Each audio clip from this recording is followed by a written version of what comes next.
Hello guys, तो हम लोग आ चुके हैं जीडी के सेकंड वाले पार्ट में, जिसमें हम लोग बचे हुए हमारे टॉपिक कवर करेंगे और साथ ही साथ में हम लोग वीडियो के एंड में जो भी टॉपिक आज या कल हम लोगों ने पढ़े हैं उसके कुछ न्यूमेरिकल्स लगाएंगे।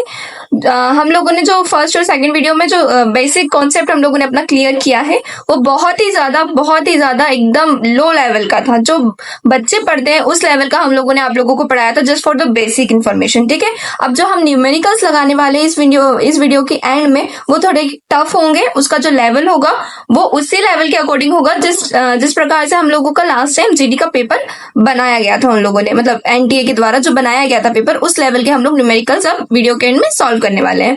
तो वीडियो के एंड तक वो जो लास्ट वाला पोर्शन है वो तो आप लोग देखिए ही देखिएगा। भले ही आप लोग ये जो बेसिक इन्फॉर्मेशन देख रही हो अगर वो आती है ऑलरेडी पहले से तो स्किप कर सकते हो, अगर एकदम माहिर हो तो, वरना एक रिकेप तो भाई नेसेसरी है, ले भी लोगे तो कोई प्रॉब्लम नहीं होगा। तो हम लोग स्टार्ट करते हैं। हमारा जो फर्स्ट टॉपिक है आज का वो है कैलेंडर। ठीक है, हम कैलेंडर से स्टार्ट करते हैं। कैलेंडर तो आप लोगों को पता ही है हम कैलेंडर का नॉर्मली यूज क्यों करते हैं।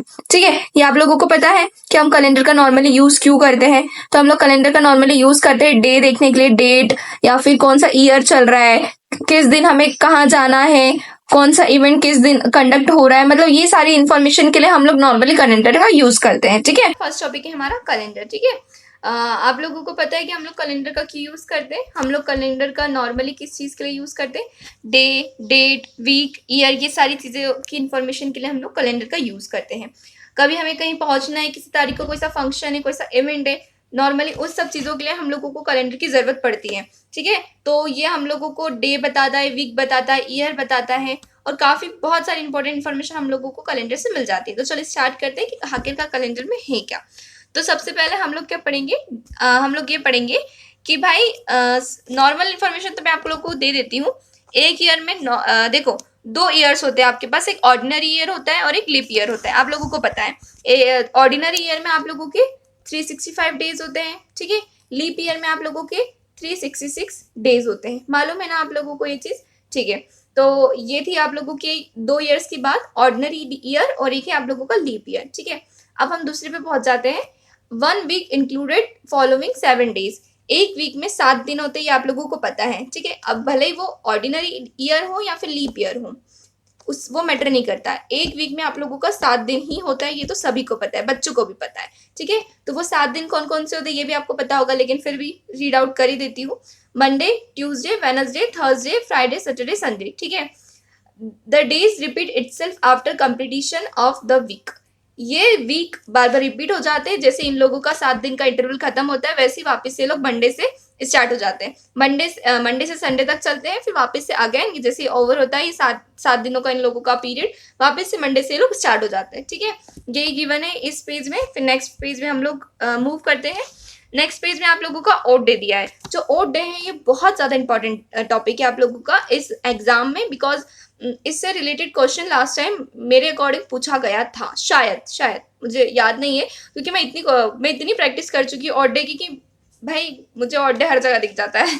तो चलो स्टार्ट करते हैं, जानते हैं कि ऑड डे भाई होता क्या है क्या चीज। ठीक है, तो क्या होता है, the remaining days after calculated completed weeks are odd days. It can be find by divided the number of the days from the 7, reminder is odd days. देखो जो थ्योरी है वो तो थोड़ी डिफिकल्ट है समझने के लिए, इजी लैंग्वेज में बताती हूँ कि ये होता क्या है।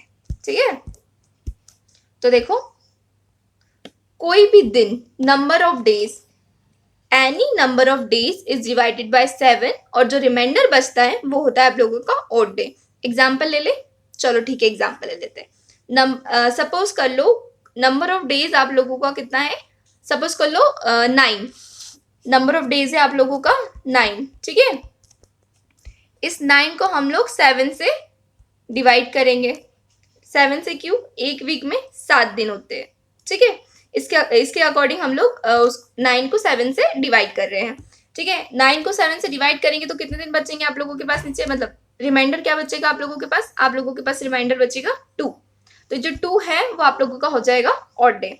ठीक है, बस यही कॉन्सेप्ट है ऑड डे का और कुछ नहीं है। हाँ माना ये बहुत इजी अभी फिलहाल आप लोगों को लगा कि बस इतना सा, रुको जरा क्वेश्चन पे आओ फिर पता चलेगा कि बस इतना सही है।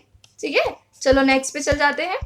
अब आप लोगों का एक और इम्पॉर्टेंट चीज़ है, ये है कि जो आप लोगों के डेज है, जो मंडे ट्यूसडे वेडनेसडे थर्सडे ये है, इसको कोड किया जाता है नंबर से, ठीक है। जैसे कि मंडे को हम लोग 1 से करते हैं, ट्यूसडे को 2 से, वेडनेसडे को 3 से, थर्सडे को 4 से, फ्राइडे को 5 से, सैटरडे को 6 से, संडे को नॉर्मली हम 0 से करते हैं और कभी कभार 7 से भी कर लेते हैं, ठीक है। 7 से क्यों करते हैं? क्योंकि डिवाइड तो भाई उसको 7 से ही होना रहता है, तो 7 से जब ये डिवाइड होगा तो नॉर्मली 0 ही आंसर आएगा, इसलिए हम ऑलरेडी पहले से 0 रख लेते हैं, ठीक है। सो हम लोग ये जो चीज़ है आप लोगों का जो ये दिया गया है डाटा ना, जो कि किस डे को किससे कोड किया जाता है, ये आप लोगों को लर्न करना है, ये करना ही पड़ेगा लर्न, क्योंकि ना ये ना डायरेक्ट क्वेश्चन उठा के दे देंगे, उसमें आप लोगों को वहाँ लिखने नहीं बैठोगे, आप लोगों को ना माइंड में फिक्स होना चाहिए कि भाई वेडनेसडे को कोड कैसे करते हैं, 3 से करते हैं, तो फटाफट 3 लगाइएगा और क्वेश्चन पे आप लोग एकदम आगे बढ़ जाइएगा, ठीक है। ठीक है, लर्न कर लीजिएगा। फिर आते हैं हम लोग, चलो एक एग्जाम्पल देख लेते हैं हम लोग ऑड डे का, ठीक है।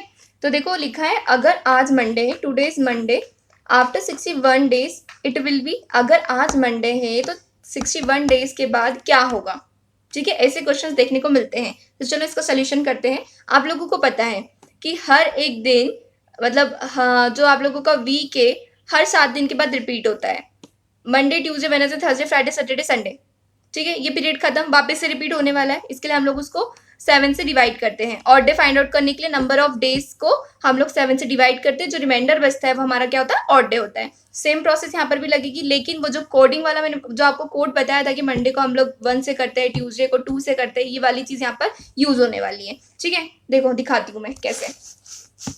यहाँ पर आप लोगों के पास गिवन है जो आज है वो मंडे है। मंडे सबसे पहले तो ये देखिए कि जो मंडे है, मंडे का कोड क्या है, मंडे का कोड आप लोगों का होता है 1, ठीक है, 1 होता है, याद है ना आप लोगों को, ठीक है। तो अगर 61 है तो 61 को हम लोग 7 से डिवाइड करेंगे तो क्या आएगा, अगर हम लोग 61 को 7 से डिवाइड करेंगे तो क्या आएगा, लोग 61 को 7 से डिवाइड करते हैं तो आप लोगों का रिमाइंडर क्या बचता है, आप लोगों का रिमाइंडर बचेगा 5, ठीक है। तो ये 5 ऑड डे नहीं है, अभी आप लोगों का जो सोल्यूशन है वो खत्म नहीं हुआ है। रिमाइंडर आप लोगों का क्या बचता है, रिमाइंडर आप लोगों का 5 बचा है, अगर आप 61 मतलब 61 को 7 से डिवाइड करते हो तो, ठीक है। अब जो आपको 5 बचा है उसमें आप लोगों को मंडे को +1 करना पड़ेगा। +1 क्यों करना पड़ेगा, क्योंकि यहाँ पर मंडे है, अगर आज मंडे है तो 61 डेज के बाद क्या होगा, तो जो रिमाइंडर है वो तो आप लोगों के पास आ गया है, 61 को 7 से किया, अब इसमें आप लोगों को +1 करना पड़ेगा, क्योंकि ये मंडे की कोडिंग है, मंडे का कोड है, सॉरी, ठीक है। अगर इसमें प्लस करते हो तो आपके पास क्या आ जाता है, आप लोगों के पास 6 आ जाता है। 6 आप लोगों को पता है किसका कोड है, 6 आप लोगों का है, किसका कोड है, सैटरडे का कोड है आप लोगों का, ठीक है। लर्न कर लेना, अगर लर्न नहीं हो तो आप लोगों का आंसर आ जाएगा सैटरडे। एक और बार समझो, जिनको समझ नहीं आया है उनके लिए समझा देती हूँ। अगर आज मंडे है तो 61 डेज के बाद क्या होगा, तो सिंपल सा लॉजिक है, 61 को 7 से डिवाइड करेंगे तो आप लोगों के पास 5 रिमाइंडर बचेगा, फिर इसको +1 करेंगे, क्यों, क्योंकि मंडे का कोड लगता है आप लोगों का 1, तो इसके लिए हमने 5 + 1 किया है, तो इसका आंसर आ जाएगा 6। 6 को हम लोग 6 किसका कोड होता है, 6 होता है हमारा सैटरडे का कोड। गॉट इट, ठीक है। आगे बढ़े, चलो स्टार्ट, आगे चलते हैं हम लोग, हमारा आगे आगे आगे आगे आगे आप लोगों को मिलेंगे इससे काफ़ी सारे रिलेटेड क्वेश्चंस, जो कि वीडियो के एंड में हम लोग सॉल्व करवाने वाले हैं आप लोगों को, ठीक है। तो उसकी टेंशन ना लो कि मतलब अभी एक एक दो करवा रहे हैं, बस एग्जाम्पल के लिए ये वाला मैंने समझाया था आप लोगों को, अदरवाइज हम लोग काफ़ी बेस्ट वे में इसकी न्यूमेरिकल्स की प्रैक्टिस करने वाले हैं वीडियो के एंड में, ठीक है। चलो स्टार्ट करते हैं। नेक्स्ट क्या है हमारा, अब भाई ये चीज़, ये वाला जो डाटा गिवन है आप लोगों को, ऑड डेज इन मंथ, कितने ऑड डेज होते हैं मंथ में, ये आप लोगों को लर्न करना पड़ेगा, क्योंकि उस टाइम आप लोग ना निकालने नहीं बैठे होंगे, ठीक है। इसके लिए ये चीज़ आप लोगों को पहले से लर्न करनी ही होगी कि कितने महीने में कितने ऑड डेज होते, कौन से महीने में कितने ऑड डेज होते हैं, ठीक है। तो चलिए स्टार्ट करते हैं। कैसे निकालते हैं तो वो तो बता दिया, number of days divided by 7, तो आप लोगों को जो रिमाइंडर बचता है वो हो जाता है ऑड डे, ठीक है। एक एग्जाम्पल भी दे देती हूँ आप लोगों को। एग्जाम्पल के लिए चलो हम लोग करते हैं जनवरी में 31 डेज होते हैं, उसको 7 से डिवाइड करेंगे, रिमाइंडर क्या बचेगा, 3 बचेगा, तो 3 आप लोगों को क्या हो जाएगा, ऑड डेज हो जाएगा। वैसे ही सभी का डाटा दिया, जैसे कि जनवरी हो गया, मार्च हो गया, मई हो गया, जून हो गया, अगस्त हो गया, अक्टूबर हो गया, दिसंबर हो गया। इस मंथ में, इन सभी मंथ्स में 31 डेज होते हैं आप लोगों के, ठीक है। तो उस 31 को 7 से डिवाइड किया तो आप लोगों के पास आ गया 3। वैसे ही सेम प्रोसेस फेब्रुवरी में, एक तो लीप ईयर होता है आप लोगों का और एक ऑर्डिनरी ईयर, मतलब ऐसा मंथ होता है, ठीक है। तो उसमें फरवरी का जो नॉर्मल होगा उसमें 28 डेज होगा, 28 तो फुल्ली डिविजिबल होता है आप लोगों का 7 से, तो उसका जो ऑड डे आएगा वो 0 आएगा। लेकिन जो लीप ईयर होता है उसमें जो 29 डेज होते हैं, 29 में से 28 तो डिविजिबल हो जाएगा, बचेगा एक, यानी कि 29 वाला जो मंथ है आप लोगों का उसमें सिर्फ और सिर्फ एक ऑड डे होता है।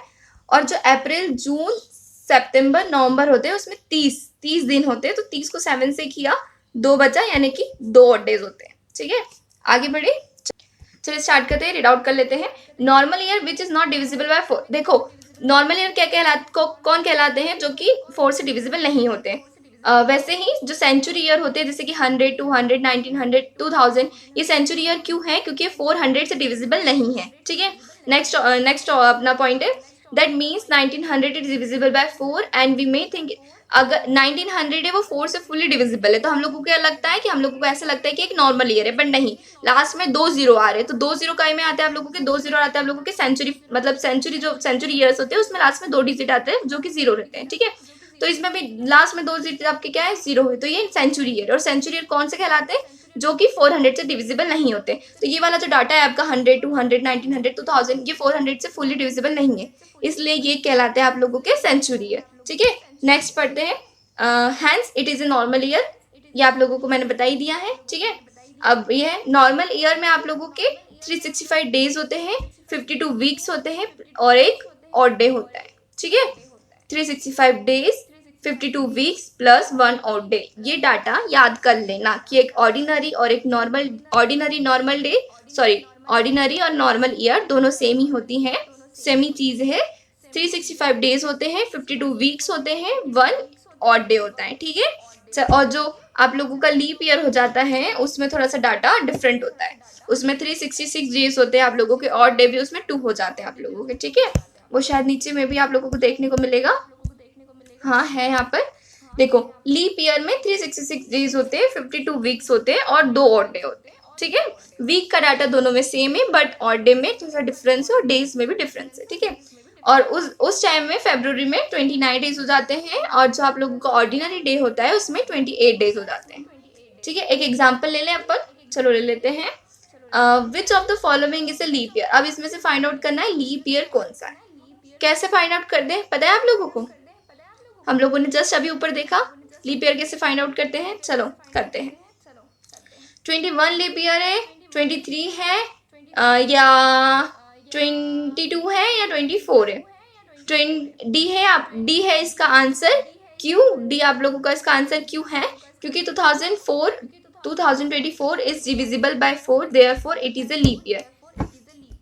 2024 डिवाइडेड बाय 4, सो आप लोगों का ये 56 आ जाएगा, 56 वापस से डिविजिबल हो जाएगा आप लोगों का, तो ये फुल्ली डिविजिबल हो जाता है 4 से 2024, इसलिए ये आप लोगों का एक लीप ईयर है। ठीक है, ये एग्जाम्पल बहुत इजी था, इसी के लिए मैंने आप लोगों के लिए लिया है कि थोड़ा लो से हाई पे जाने के लिए मोटिवेशन ला दूं आपके अंदर। चलो स्टार्ट करते हैं। ठीक है, तो ये एक एग्जाम्पल दिया है, क्या है example, 1 January 2022 is Saturday and 31 December 2022 is also Saturday. ये अभी जस्ट पढ़ा था कि जो साल का पहला दिन होता है और जो साल का आखिरी दिन होता है वो सेम डे होता है, तो वही है कि 1 जनवरी 2022 में सैटरडे है, तो सेम अपनी 31 जनवरी 2022 को भी सैटरडे है, तो उसके according what will be the 1 जनवरी 2023। तो इसका ना एक सिंपल ट्रिक बताऊं मैं आप लोगों को, एक सिंपल ट्रिक बताती हूँ मैं आपको। ठीक है, इसकी रुको एक सेकेंड, इसकी सिंपल ट्रिक यहाँ बताऊंगी। देखो ये चीज याद रखना, अगर हम लोग एक लीप ईयर से एक जनरल ईयर यानी कि एक ऑर्डिनरी ईयर में जाते हैं, तब भी जाते हैं, जब ईयर की बात हो जाती है ना आप लोगों की, ईयर का गैप मिल जाता है आप लोगों को, डेट और डे सेम रहता है, जैसे कि 1 जनवरी 2022 से और 1 जनवरी 2023 से। ठीक है, महीना भी सेम है, डे भी सेम है, बस ईयर का प्रॉब्लम है। तो उसमें क्या करते हैं, उसमें ये करते हैं, अगर हम लीप ईयर से जनरल ईयर में जा रहे हैं, लीप ईयर कौन सा है जिसमें 29 फरवरी प्रेजेंट होती है, 4 साल में एक बार आता है, उसे लीप ईयर कहते हैं। अगर इधर जाते हैं तो हम लोग नॉर्मली +1 करते हैं, इसका अपोजिट हो जाता है, अगर हम जनरल से लीप ईयर में जाएंगे तो +2 करना पड़ता है। ठीक है, अगर जनरल टू जनरल जाएंगे तो इसमें +1 अगेन करना पड़ता है। ये ट्रिक काफ़ी इजी है, ये वाली जो आप लोगों को गिवन है ये भी अच्छी है जो मैंने जस्ट बताई है। इससे ना ये शॉर्ट ट्रिक है, इससे जल्दी से सॉल्व हो जाएगा। यही ट्रिक से ये वाला क्वेश्चन सॉल्व करते हैं। चलो क्या है, क्या होगा, ठीक है, ये सेम है, ठीक है, ये सेम है, ये भी सेम है, बस क्या डिफरेंस है, ईयर का डिफरेंस है। ये है ऑर्डिनरी, ये भी ऑर्डिनरी, यानी जनरल ईयर है अपना, ठीक है। तो जनरल टू जनरल जाएंगे, +1 करेंगे, तो सैटरडे में +1 करेंगे तो क्या आ जाएगा, संडे आ जाएगा। तो आपका आंसर होगा संडे। देख सकते हो आप लोग। भाई ये आप लोगों को ट्रिक्स है, छोटी छोटी ट्रिक यूज करो। ये सारी चीजों में टाइम कंज्यूमिंग होगी क्योंकि बड़ी प्रोसेस करोगे, तो इसलिए मैं आप लोगों को बोलती हूँ जनरल टू जनरल जाओगे +1 करना, लीप ईयर से जनरल में जाओगे +1, अगर जनरल से लीप ईयर में जा रहे हो तो +2, ठीक है। ये डाटा याद रखना, ये थोड़ी हेल्पफुल होगी जल्दी क्वेश्चन सॉल्व करने के लिए। आगे बढ़ते हैं। ये वाला जो है, ये वाला आप जो है का सेकंड एग्जांपल, ये भी सेम प्रोसेस ट्राई कर सकते हो, ट्राई करने की कोशिश करना, तो बताना, फिर नहीं बने तो बताना। नेक्स्ट वीडियो में हम लोग इसे डिस्कस कर लेंगे। भाई आप लोगों को यही भाई आप लोगों को खत्म हो जाता है कैलेंडर का पोर्शन। देखो कैलेंडर में बहुत सारी चीजें हैं, बहुत सारी चीजें हैं, मैंने जितना बताया बहुत सारा कुछ है, बहुत सारा कुछ है, लेकिन वो सारी चीजें हम लोग क्या करेंगे, क्वेश्चन प्रैक्टिस के टाइम सॉल्व करेंगे, क्योंकि ना अभी हम लोग सब बेसिक चीजें पढ़ रहे हैं कैलेंडर में, काफी बेसिक चीजें पढ़ने वाले हैं। बेसिक से ही हाई लेवल बेसिक से इंटरेस्ट भी आएगा पढ़ने में, इंटरेस्ट भी आएगा पढ़ने में, मानती हूँ बहुत कम टाइम में, बहुत कम टाइम में, लेकिन जब तक पूरे कॉन्सेप्ट जो अपना मानती हूँ मैं जानती हूँ कि आप लोगों का बहुत कम टाइम में जल्दी पढ़ना है, इसके लिए कॉन्सेप्ट क्लियर नहीं होगा तो फिर आगे कैसे पहुंचोगे। बेसिक चीजें भी कवर कर रहे हैं और एंडिंग में हम लोग जो न्यूमेरिकल्स कैलेंडर के एक हद तक सारी चीजें सारे टॉपिक्स कवर हो जाएंगे, आप लोगों की कवर हो जाएंगे। टेंशन मत लो, जो अभी टेंशन मत लो, पढ़ाई है वो थोड़ी इंपॉर्टेंट है, वो थोड़ी इंपॉर्टेंट थी, इसके लिए हम लोगों ने वीडियो में स्टार्टिंग में कवर कर लिया। ये चीजें आप लोगों को लर्न हो जाएगी अच्छे से, न्यूमेरिकल्स करने बैठोगे ना तो थोड़ी इजी होगी और फटाफट हो जाएगा। जो अभी टाइम लग रहा है वो टाइम लग रहा है, मैनेज हो जाएगा, वहाँ पर मैनेज हो जाएगा, कम टाइम लगेगा अगर सब कुछ ये पढ़ के आऊंगी, याद करके आऊंगी। चलो नेक्स्ट टॉपिक पे बढ़ते हैं आगे। हमारा नेक्स्ट टॉपिक क्या है? हम लोग हमारे नेक्स्ट टॉपिक पे पहुंच चुके हैं जिसका नाम है मीन, मीडियन एंड मोड। भाई ये तो 6th क्लास से पढ़ते आ रहे हो, ये तो किसको नहीं पता है, फिर भी फटाफट से एक बार हम लोग इसका रिकेप कर लेते हैं ताकि हम लोगों को बाद में कुछ डाउट ना रहे जब हम न्यूमेरिकल्स करने बैठे। ठीक है, स्टार्ट करें। मीन क्या होता है? किसी भी चीज का एवरेज निकालना मीन कहलाता है। The mean is computed by adding all the numbers in the data together and dividing by the number elements containing in the data set. क्या है, जितने भी नंबर दिए हैं उन नंबर को प्लस करेंगे, प्लस करके उसका जो सम है वो रखेंगे और उसको कैसे डिविजिबल करेंगे, डिवाइड करेंगे, जो उनका जो नंबर्स है वो कितनी क्वांटिटी में गिवन है। एग्जाम्पल देखते हैं, उससे समझ में आ जाएगा जिनको नहीं पता है, बाकी जिनको पता है उनको तो समझ आ ही गया होगा मेरे बताने से पहले। चलो स्टार्ट करते हैं। जैसे कि गिवन है आप लोगों को ये डाटा, ठीक है, इस डाटा को सबसे पहले प्लस किया आप लोगों ने, प्लस करके आप लोगों का आएगा 35, ठीक है, और कितने हैं 1 2 3 4 5 6 7 है, तो 7 से इसको कर दिया आप लोगों ने डिवाइड, तो आपका आंसर आ गया 5। बस यही है आप लोगों का मीन। ठीक है, मीन यानी एवरेज निकालना। एवरेज किसी भी चीज का हम लोग कैसे निकालते हैं? डिवाइड करके निकालते हैं। ठीक है, तो पर यहाँ पर क्या होता है, जो भी डाटा गिवन रहता है पहले उसका सम करते हैं पूरे नंबर्स का, ठीक है, फिर कितना डाटा मतलब जो एलिमेंट्स गिवन है उसको ऐड करके हम लोगों को उस ऐड करके, जैसे कि यहाँ पर 7 मिला है, कितने की बनते हैं 7 की बनते हैं, तो 7 का हम लोगों ने डिवाइड किया सम करके, तो उसका आंसर आएगा आप लोगों का 5। एक और बार रिपीट करूँ क्या? मुझे ऐसा लग रहा है कि मुझे समझाते नहीं आया ये चीज, एक और बार ट्राई करती हूँ अच्छे से। देखो ये गिवन है डाटा, ठीक है, इसको पहले प्लस किया, प्लस करके आया आप लोगों का 35, ठीक है, कितने एलिमेंट्स है 1 2 3 4 5 6 7, तो 7 को इससे डिवाइड कर दिया तो आप लोगों का आंसर आ गया 5। ठीक है, अब आगे बढ़े, चलो बढ़ते हैं। फिर आता है मीडियन। मीडियन यानी कि होता है मिडिल का कुछ भी, ठीक है, तो the median of a data set is depend on whether the number of elements in the data set is odd और even. First, reorder the data set from the smallest to the largest. Mark of high and low values until you reach the middle. If there are two middles and चलो इसे तो मैं example से फटाफट solve करवा दूंगी। देखो सबसे पहले हम लोगों को मीडियन निकालने के लिए मीडियन बीच का नंबर फाइंड आउट करना पड़ता है इसमें। तो एक डाटा गिवन है आप लोगों के पास, ठीक है, सबसे पहले इसको हम लोगों को स्मॉलेस्ट से लार्जर के वैल्यू में इसको अरेंज करना है तो कैसे करेंगे? सबसे पहले 2 देखो, 2 गिवन है 2 कर दिया, 3 गिवन है 3 कर दिया, ठीक है, सॉरी मिनट, 2 गिवन है 2 कर दिया आप लोगों ने, 3 भी कर दिया, फिर 4 कर दिया, 5 और कहीं है 5, एक और है कर दिया, फिर 5 के बाद 6 9 7 कर दिया, 8 है 9 है कर दिया। तो आप लोगों ने स्मॉलेस्ट टू लार्जेस्ट इसको अरेंज कर दिया। अब अरेंज करने के बाद आप लोगों को एक बीच वाला नंबर है वो ढूंढना है, उसे ही आप लोग कहते हैं मीडियन। इधर से 2 गया, इधर से 9 गया, इधर से 3, इधर से 7, इधर से 4, इधर से 5, क्या बचा? इधर बचा आप लोगों का 5। तो आप लोगों का 5 क्या हो जाता है? आप लोगों का 5 हो जाता है मीडियन। ये केस था जब आप लोगों के पास एक ऑड नंबर के सीक्वेंस, एक ऑड नंबर की क्वांटिटी में डाटा गिवन था।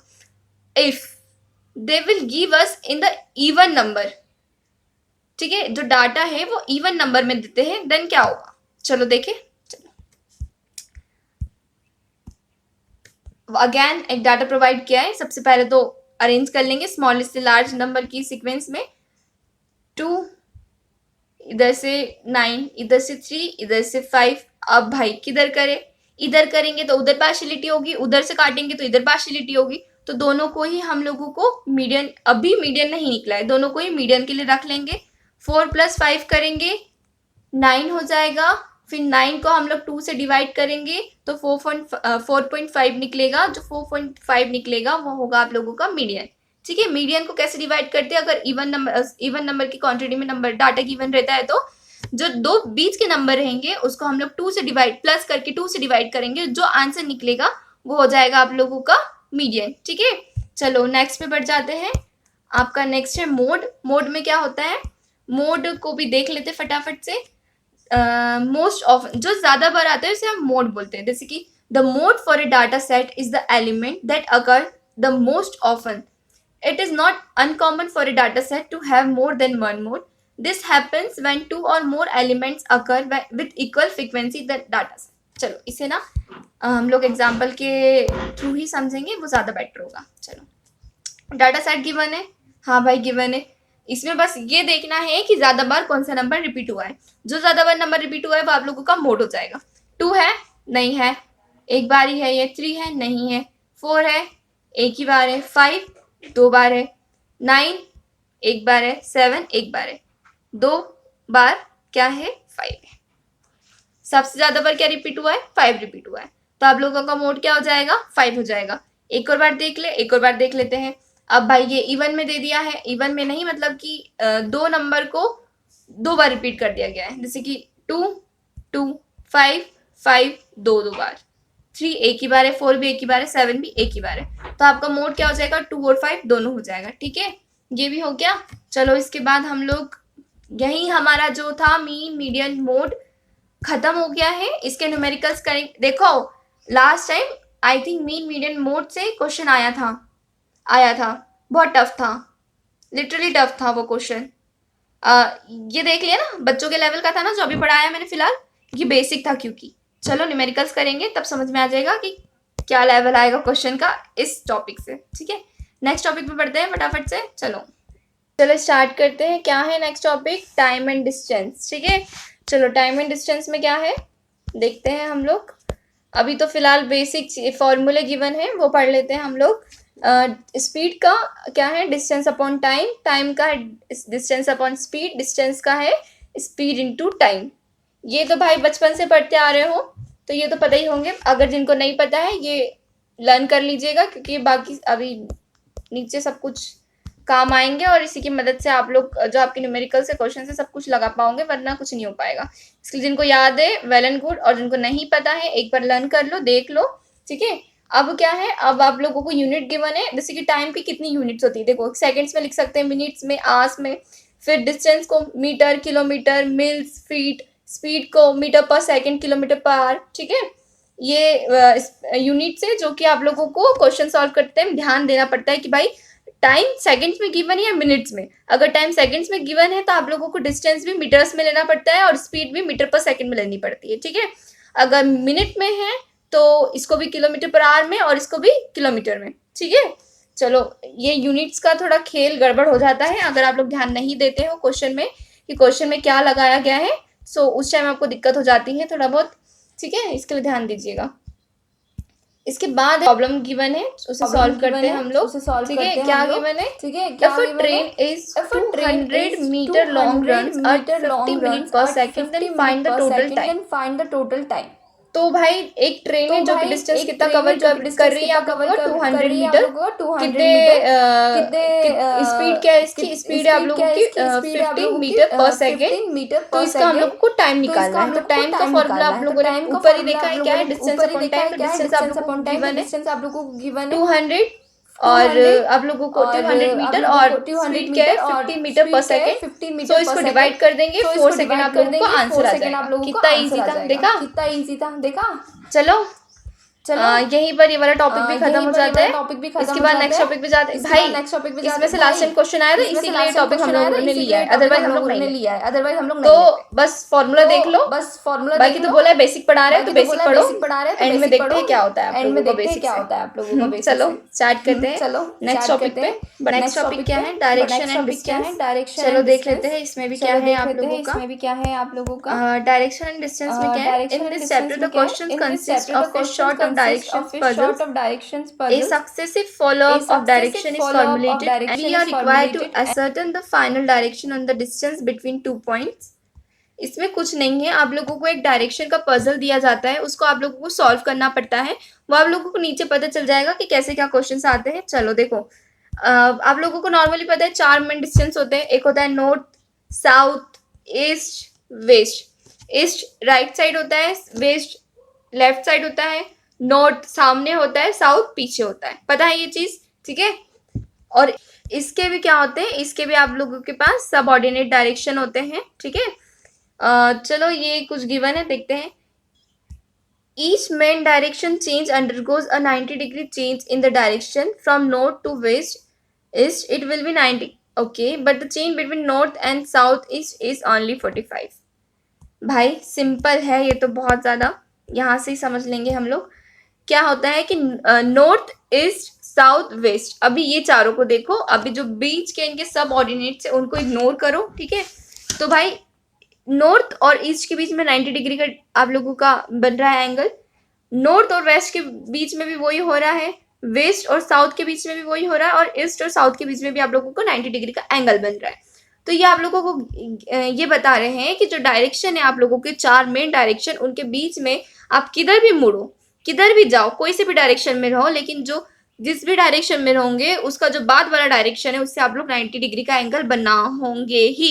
किधर भी मुड़ो, इधर मुड़ो, उधर मुड़ो, कहीं भी मुड़ो, आप लोगों को 90 डिग्री का डायरेक्शन बनेगा दूसरे डायरेक्शन से। ठीक है, अब भाई एक और चीज आ जाती है इसमें, ये आ जाती है कि जो इसके सब ऑर्डिनेट डायरेक्शन है वो 45 डिग्री का एंगल बनाते हैं। जैसे कि नॉर्थ और ईस्ट के बीच में क्या है? नॉर्थ ईस्ट एक सब ऑर्डिनेट डायरेक्शन है जो कि 45 और 45 में डिवाइड हो गया है।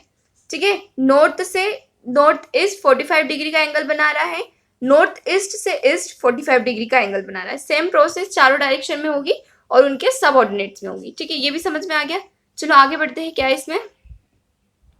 ये सिर्फ पढ़ने का पॉइंट है, पर देख लेते हैं। Direction problem generally quiz you about the minimum distance by air, crow fly distance, etc. We assume all the distance to be along straight line and between specified points. We use the concept of Pythagoras theorem to solve the questions. भाई इसमें कुछ नहीं है, बताती हूँ कि distance और direction को आप लोगों को नॉर्मली डायग्राम बना के ही सॉल्व करना है। डायग्राम बनाते हैं बहुत इजीली सॉल्व हो जाता है। पाइथागोरस थ्योरम जो है वो अगर इस क्वेश्चन में बहुत ज्यादा आप लोगों की हेल्प करने वाली होती है, तो आप लोग भले डिस्टेंस निकालो या डायरेक्शन वाले क्वेश्चंस को सॉल्व करो, उसमें पाइथागोरस यानी पीजीटी आप लोगों की अप्लाई होती है और उससे आप लोगों का जो क्वेश्चन है वो सॉल्व हो जाता है। एग्जाम्पल लेते हैं इसका, क्या है चलो देखते हैं। ये कुछ पता नहीं क्या गिवन है, देखते हैं, एक बार रीड करते हैं। Left right movement, person facing north on taking left with face towards waste and on taking right turns toward east.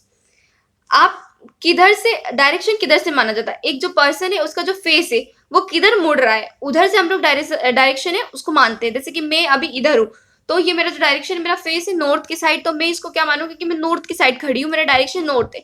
अगर मैं पूरा टर्न हो जाती हूँ, इस साइड हो जाती हूँ, तो मेरा जो डायरेक्शन क्या कहलाएगा?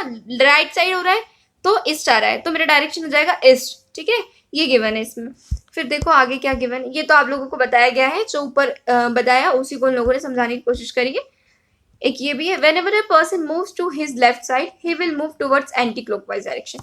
मैं हूँ लेफ्ट साइड मुड़ रही हूँ तो ये एंटी क्लॉकवाइज डायरेक्शन मेरा हो रहा है, अगर मैं हूँ राइट साइड मुड़ रही हूँ तो ये मेरा क्लॉकवाइज डायरेक्शन हो रहा है। यही गिवन है ये दोनों पॉइंट्स में। ठीक है, आगे बढ़े, चलो देखते हैं। Note given, if when a question says move towards left और right side we assume that the movement is at the angle of 90 degree. समझाओ क्या? नहीं समझाने की जरूरत है।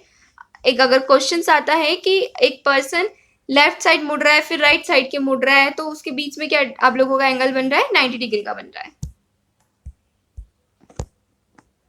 Concept of Pythagoras theorem. We use the concept of PGT to solve the questions on directions. In a right angle triangle, the square of the hypotenuse is equal to the sum of the square of the other two sides. ये तो पता है भाई, formula क्या है? नहीं पता है क्या? पता ही के ये आप लोगों का हाइपोटेन्यूस हो जाता है, ठीक है, ये बेस हो जाता है, ये परपेंडिकुलर हो जाता है, ठीक है। इसका जो स्क्वायर होता है वो इन दोनों के स्क्वायर का सम होता है। ये देखो यहाँ गिवन है, C square is equals to A square plus B square. इसका फॉर्मूला होता है जो कि बाद में आप लोगों का डिस्टेंस या डायरेक्शन का जो क्वेश्चन है उसको सॉल्व करने में बहुत हेल्पफुल होने वाला है। नेक्स्ट एक क्वेश्चन गिवन है, चलो देख लेते हैं। एग्जाम्पल है क्या, a person moves north then turns to his right and then again right and then finally go to left, in which direction he is moving now। देखे, चलो देख लेते हैं भाई क्या गिवन है। यहां पर देखते हैं, एक पर्सन है, पहले तो वो नॉर्थ जा रहा है, फिर वो उसके राइट साइड मुड़ रहा है, फिर अगेन वो उसके राइट साइड मुड़ रहा है, तो वो अब यहाँ खड़ा है, उसका फेस यहाँ है, तो उसका राइट किधर आएगा? मैंने बताया था आपका लेफ्ट इधर है राइट इधर है, तो अगेन वो इधर मुड़ेगा, ठीक है। फिर बोलता है कि वो उसके लेफ्ट साइड मुड़ेगा, तो ये वापस से अगेन पर्सन है, ये उसका लेफ्ट हो गया, ये उसका राइट, सॉरी ये उसका लेफ्ट राइट हो गया, ये उसका लेफ्ट हो गया। एक बार रुको इसको थोड़ा अच्छे से, ये आगे राइट होकर यहाँ आ गया, ठीक है। अब बोला है अब वो उसके लेफ्ट साइड मुड़ता है, तो ये उसका क्या हो गया? ये उसका राइट हो गया, ये उसका लेफ्ट हो गया। किधर से मान रहे? इधर उसका मुंह है, इधर उसका फेस है, नॉर्थ इधर मान रहे हैं, तो उसके अकॉर्डिंग हम ईस्ट और वेस्ट हम लोगों का मानेंगे, लेफ्ट और राइट भी उसी के अकॉर्डिंग मानेंगे, ठीक है। तो लेफ्ट साइड मुड़ रहा है तो वो इधर मुड़ेगा। अब बताओ भाई कि अब वो किस डायरेक्शन में मूव कर रहा है? कहाँ से देखेंगे? इधर से देखेंगे। पर्सन खड़ा है यहाँ, नॉर्थ इसका यहाँ पर है, फेस इसका इस साइड है, ये उसका ईस्ट आ रहा है, ये उसका वेस्ट, सॉरी हाँ ये वेस्ट आ रहा है, ये उसका साउथ आ रहा है। लिख लो, इधर जा रहा है। अब बताओ क्या डायरेक्शन है? नॉर्मल दिख रहा है, ईस्ट उसकी डायरेक्शन हुई। देखो आंसर क्या है, क्या आंसर गिवन है? आंसर आप लोगों का ईस्ट ही गिवन है। पहले तो देखो वो नॉर्थ के साइड गया, राइट मुड़ा, देन फिर राइट मुड़ा, फिर फाइनली लेफ्ट की तरफ गया, तो कौन सा डायरेक्शन आएगा? ईस्ट आएगा। यही आपका डिस्टेंस और डायरेक्शन का क्वेश्चन सॉल्व हो जाता है। आप लोग बोलोगे कि भाई इसमें पीजीटी तो यूज हुई नहीं है, होगी, जब क्वेश्चन सॉल्व करेंगे होगी, तब पता चल जाएगा कि पीजीटी किस वे में यूज करनी, कहाँ यूज करनी, ठीक है। नेक्स्ट टॉपिक पे चलते हैं, हमारा क्या है? नेक्स्ट टॉपिक है हमारा मेंसुरेशन। वैसे तो आप लोग ये बचपन से पढ़ते आ रहे हो, तो आप लोगों को ज्यादा इसमें कुछ बताने की जरूरत नहीं है, कुछ नहीं करना है, बस जो मैं फॉर्मूले आप लोगों को यहाँ पर स्क्रीन पे बता रही हूँ, बस उन सब चीजों को लर्न कर लेना। जितने भी फॉर्मूले हैं सभी को लर्न कर लेना। एक एक फॉर्मूला मैं शो कर रही हूँ स्क्रीन पे, आप लोगों से लर्न कर लेना। यही आप लोगों का फिलहाल काम है, क्योंकि जब न्यूमेरिकल्स करेंगे तब इसका क्या यूज होने वाला है ये आप लोग भी जानते हो। बचपन से इस चीज को आप लोग लर्न करके अप्लाई कर रहे हो क्वेश्चन में, अभी भी फिलहाल यही करना है। बस क्या है, क्वेश्चन का थोड़ा लेवल बढ़ गया है, बाकी और कुछ नहीं है, ठीक है। जैसे कि एरिया ऑफ स्क्वायर हो गया, area of rectangle, area of triangle, ठीक है, ये सारी चीजें आप लोगों को पढ़ना है। एरिया वगैरह तो ये ओवरलैप कर दिया, स्क्रीनशॉट लेके लर्न कर लीजिएगा। फिर उसके बाद है हमारा सरफेस एरिया का फॉर्मूला है। जैसे कि देखो, क्यूब का पढ़ो, क्यूबॉइड का, सिलेंडर का, कोन का, स्फीयर का, हेमस्फीयर, पिरामिड, प्रिज्म, इन सब का आप लोगों को लेटरल सरफेस एरिया पढ़ना है, टोटल सरफेस एरिया पढ़ना है, सभी का लर्न कर लेना, क्योंकि ये बहुत ही ज्यादा आप लोगों का हेल्प करने वाला है आपके क्वेश्चन को सॉल्व करते टाइम। कुछ नहीं करना है मेंसुरेशन में, मेंसुरेशन फटाफट से यू खत्म हो जाएगा। बस फॉर्मूले जो दिखा रही हूँ वो लर्न कर लो, इतने ही फॉर्मूले लर्न करो, इससे एक्स्ट्रा एक भी चीज मत करो, इसके बाहर कुछ नहीं आएगा। इतने फॉर्मूले लर्न कर लो, इसी फॉर्मूले से सारे क्वेश्चन बन जाएंगे, ठीक है।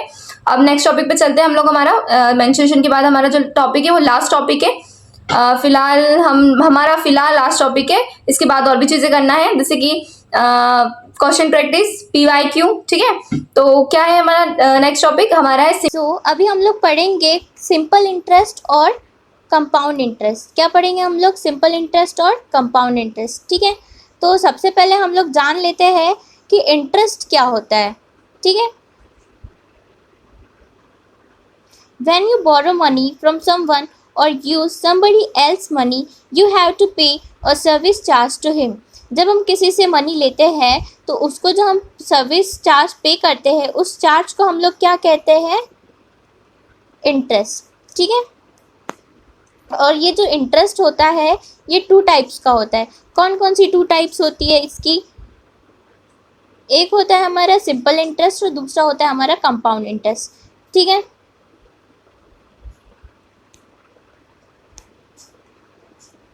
जो हमारे सिंपल इंटरेस्ट होता है इसके ये किसके ऊपर डिपेंड होता है? रेट ऑफ इंटरेस्ट के ऊपर, टाइम पीरियड के ऊपर और प्रिंसिपल के ऊपर। और क्या है इसमें? And the principal remains the same at the beginning of all the period. सारे पीरियड के बिगनिंग में वो जो प्रिंसिपल होता है वो क्या होता है? सेम होता है, ठीक है। और क्या है? It means that the accrual of interest is linear. इसका मतलब क्या है कि जो इंटरेस्ट का एक्रूअल वो कैसा होता है? लीनियर होता है, ठीक है। फिर क्या आता है हमारा? Compound interest. कंपाउंड इंटरेस्ट क्या होता है? Compound interest is depended on. Compound interest किस किस के ऊपर डिपेंड करता है हमारा? Rate of interest, time period, फिर principal. And the principal increases by interest amount at the end of each period. देखो उसमें पीरियड के स्टार्टिंग में भी जो प्रिंसिपल रहता था वो इंक्रीज होता था क्या? नहीं होता था, सेम रहता था। लेकिन कंपाउंड इंटरेस्ट में क्या होता है कि जो प्रिंसिपल होता है वो इंक्रीज होता है, ठीक है। Interest for next period is calculated on the increase principal. और जो नेक्स्ट पीरियड का इंटरेस्ट है वो कैसे कैलकुलेट किया जाता है? इंक्रीज प्रिंसिपल से, ठीक है। अब इसके बाद हम लोग इसका फॉर्मूला देख लेते हैं। हाँ, जो इंटरेस्ट कैलकुलेशन का फॉर्मूला है उसके लिए हम पहले तो बेसिक चीज़ें जान लेते हैं। जो प्रिंसिपल होता है उसको हम डिनोट करते हैं P से, अमाउंट को हम लोग डिनोट करते हैं A से, ठीक है। और जो टोटल इंटरेस्ट होता है उसको डिनोट करते हैं I से। और इंटरेस्ट रेट को हम क्या करते हैं? I को एक्सप्रेस करते हैं परसेंटेज पर एनम, PA यानी परसेंटेज पर एनम, ठीक है।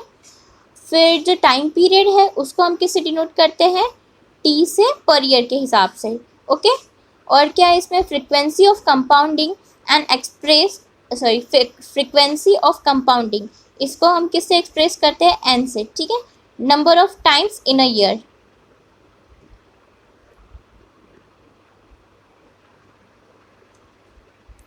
इसके बाद हम लोग देखते हैं सिंपल इंटरेस्ट का क्या फॉर्मूला है, ठीक है। क्या फॉर्मूला है? A is equal to P plus I, ठीक है। इसमें जो A होता है वो क्या होता है हमारा? A होता है हमारी अमाउंट, ठीक है, कितनी अमाउंट है टोटल। फिर उसके बाद जो P होता है, P क्या होता है हमारा? प्रिंसिपल। और जो I होता है वो क्या होता है हमारा? Total interest. हमने यहाँ पे देख लिया था कि A, P और I क्या होता है, ठीक है। अब इसके ऊपर एक एग्जाम्पल है हमारे पास। क्या एग्जाम्पल है?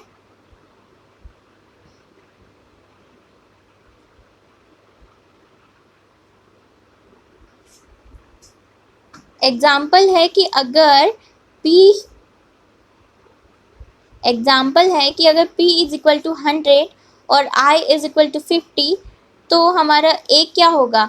तो फॉर्मूला सिंपल है, P प्लस I कर दो, 100 प्लस 50 कर दिया है इन्होंने, तो आंसर क्या आया हमारा? 150। तो 150 हमारी क्या हो गई? टोटल अमाउंट A, ठीक है।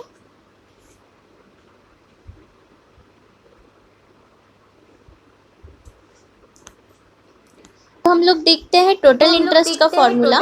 तो इसमें क्या दिया गया है? टोटल इंटरेस्ट का formula I is equal to P into into T यानी कि टाइम पीरियड, पी यानी कि प्रिंसिपल, और क्या दिया गया है आई। आई क्या है आपको पता है, आई हमारा होता है इंटरेस्ट रेट और डिवाइडेड बाय क्या 100, ठीक है। इसमें देखो जो कैपिटल आई है उसका मतलब क्या होता है कि टोटल इंटरेस्ट, और जो स्मॉल आई है ये क्या होता है हमारा रेट ऑफ इंटरेस्ट, ठीक है। तो एक एग्जांपल दिया गया है यहाँ पर, क्या है वो एग्जांपल कि जो पी है, पी की वैल्यू कितनी है 150, और जो हमारा रेट ऑफ इंटरेस्ट क्या है 12% पर एनम, और जो टी है वो क्या है हमारा 3 इयर्स, टाइम पीरियड कितना है 3 इयर्स, ठीक है। और क्या दिया है फिर, हमें क्या निकालना है आई यानी कि क्या होता है हमारा टोटल इंटरेस्ट। तो हम लोग क्या करेंगे 150 इंटू 3 इंटू 12 डिवाइड करेंगे उसको हम क्या 100 से, तो हमारा आंसर क्या आएगा 54, जो कि क्या है हमारा टोटल इंटरेस्ट, ठीक है। ऐसे ही आप क्वेश्चन सॉल्व करिए ताकि आपकी स्पीड भी बढ़ जाएगी क्वेश्चन सॉल्व करने की, और जिससे आप लोग एग्जाम में कम टाइम में जल्दी सॉल्व कर लोगे।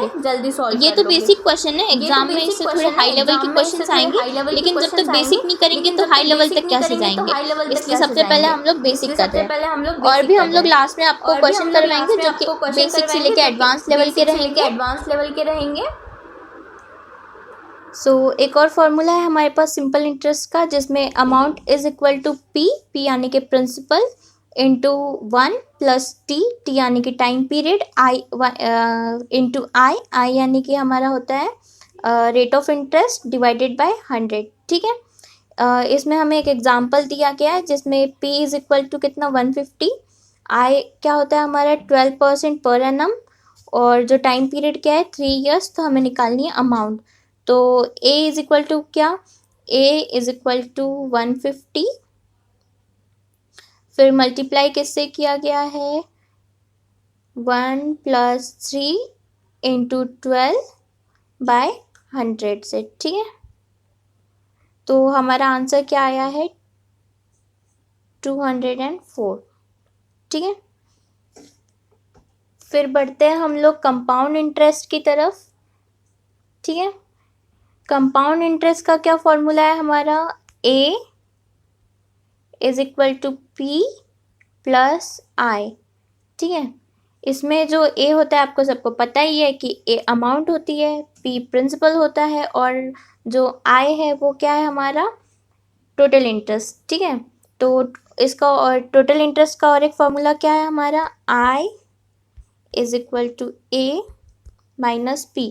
तो अगर आपसे अमाउंट पूछता है तो आपको क्या फॉर्मूला यूज़ करना है, a is equal to P plus I का, और अगर टोटल इंटरेस्ट पूछ रहा है कंपाउंड इंटरेस्ट में तो इसमें आपको कौन सा फॉर्मूला यूज़ करना है, a माइनस पी का, ठीक है। कंपाउंड इंटरेस्ट का एक और फॉर्मूला है हमारा, a is equal to P into 1 plus I क्या होता है हमारा rate of interest divided by 100, और इसको डिवाइड करो n से, फिर इंटू क्या है power t into N, power में क्या आएगा हमारा t इंटू एन, ठीक है।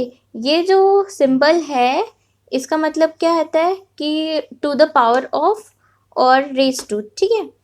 आई क्या होता है rate of interest, T time period, N क्या होता है compound frequency, compounding frequency, P होती है हमारा प्रिंसिपल, और क्या होता है ए अमाउंट, ठीक है। इस गाइस जैसे कि हम लोगों ने आप लोगों को कहा था कि हम लोग थ्योरी क्लास के बाद हम लोग करेंगे हमारी एमसीक्यूज़ की प्रैक्टिस। इसमें हम लोग ऐसे क्वेश्चंस लगाएंगे जो कि हमारे जो एनसीटी एग्जाम के क्वेश्चन पेपर के जो क्वेश्चंस है उसको मैच करेंगे।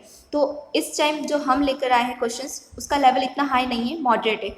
हम लोग धीरे धीरे ऊपर उठेंगे। हमारा जो थर्ड पार्ट आएगा उसमें जो लेवल जो क्वेश्चंस का लेवल होगा वो बहुत ही ज़्यादा ऊपर होगा। क्यों? क्योंकि हम लोगों को हमारा जो क्वेश्चन पेपर है उसका लेवल को मैच करना है और हमारी अच्छी से अच्छी स्कोरिंग जानी चाहिए। अगर हम इतनी मेहनत कर रहे हैं तो भाई हमारी जो स्कोरिंग है जानी ही चाहिए और जाएगी, ठीक है।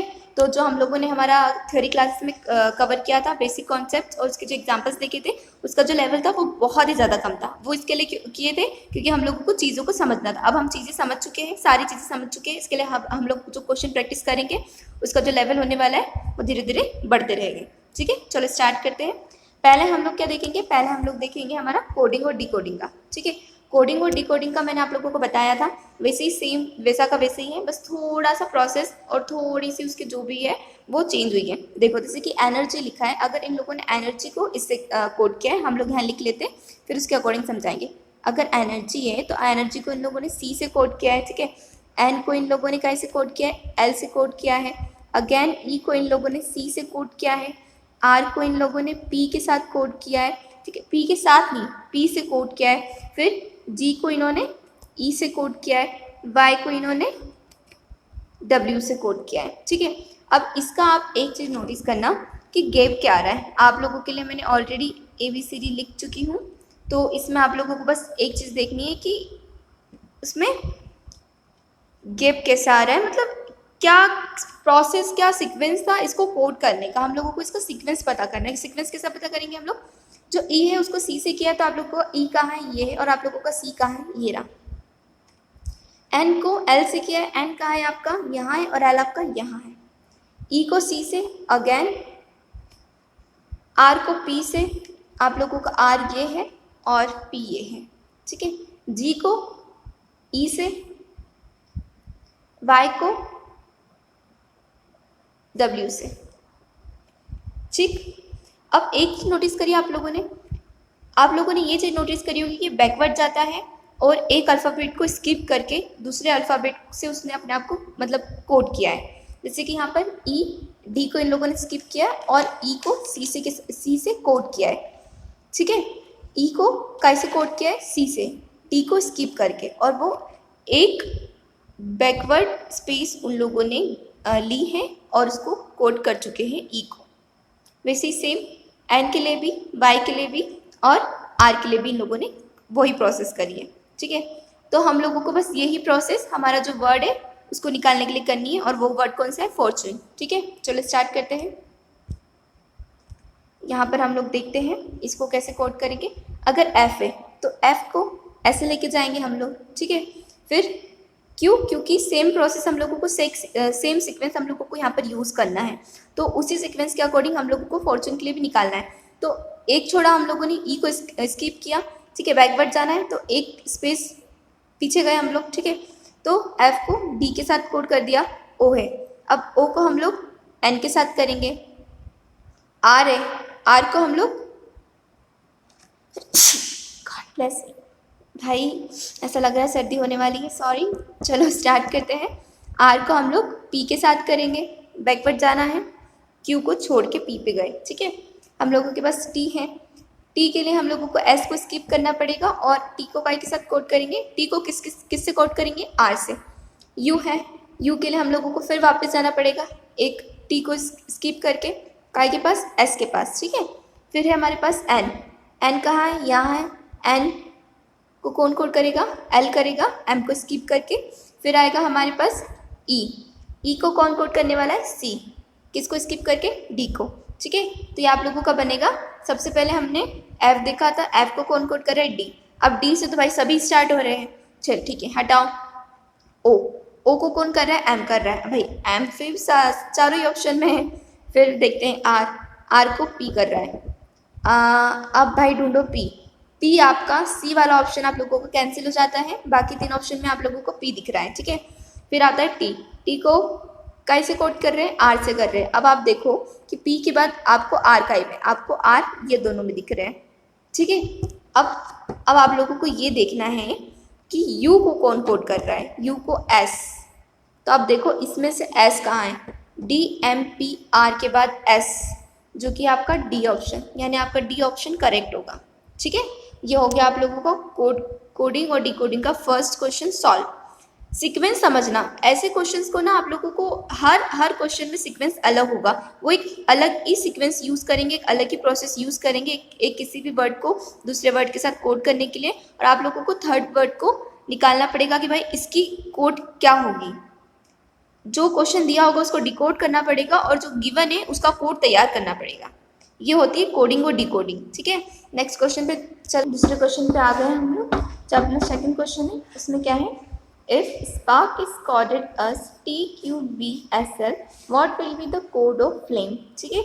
ये हम लोगों को देखना है, तो हम लोग वापस से हमारी ABCD निकाल लेते हैं। इसमें देखते हैं क्या डिफरेंस है। देखो एस को टी से कोड किया है तो आपका एस यहाँ है और टी यहाँ है। फिर पी को इन लोगों ने क्यू से किया है, पी यहाँ है, क्यू यहाँ है। ए को इन्होंने बी से किया है, ए यहाँ है, बी यहाँ है। आप लोगों ने तीन में सीक्वेंस देखा, एक सीक्वेंस ए के बाद तुरंत बी आया, पी के बाद तुरंत क्यू आया। इसमें कौन सा सीक्वेंस, इसमें कौन सी प्रोसेस यूज़ करी इन लोगों ने कोई भी गैप नहीं छोड़ा है इसमें। इन्होंने डायरेक्ट एक अल्फ़ाबेट के बाद में जो दूसरा अल्फ़ाबेट है उससे उसको कोड कर दिया गया है। तो सेम प्रोसेस हम लोगों को काय में करनी है। सारे देख लेते हैं एक बार हम लोग। आर के बाद क्या आता है, आर के बाद आता है एस, तो इन लोगों ने आर को एस से डिनोट किया है।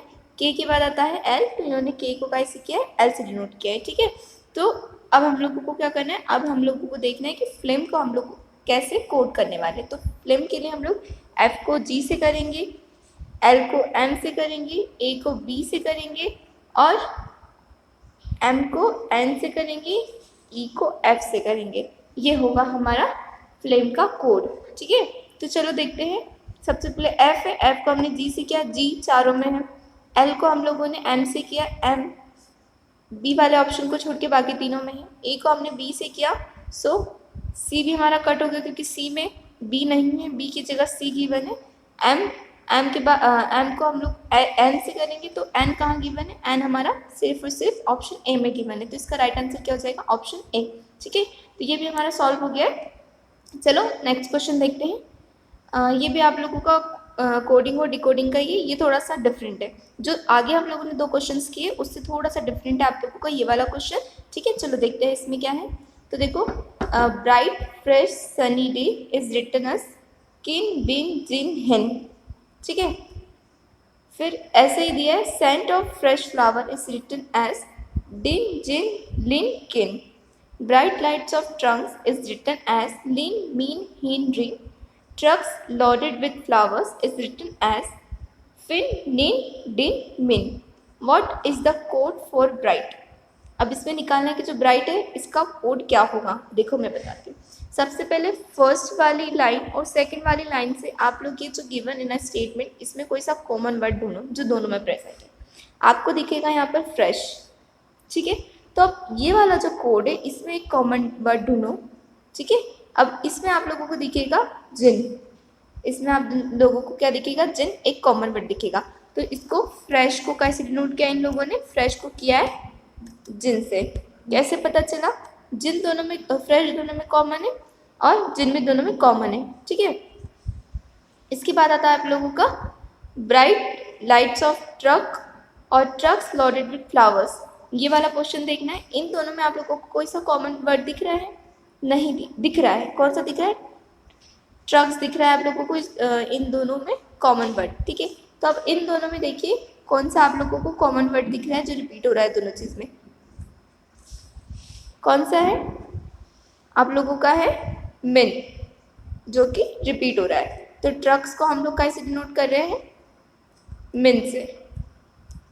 पर हम लोगों को निकालना तो ब्राइट का है, तो चलो ब्राइट का निकालते हैं। कैसे निकालेंगे, तो आप लोग एक चीज़ आप लोगों ने नोटिस की है कि यहाँ पर भी ब्राइट है और यहाँ पर भी ब्राइट है।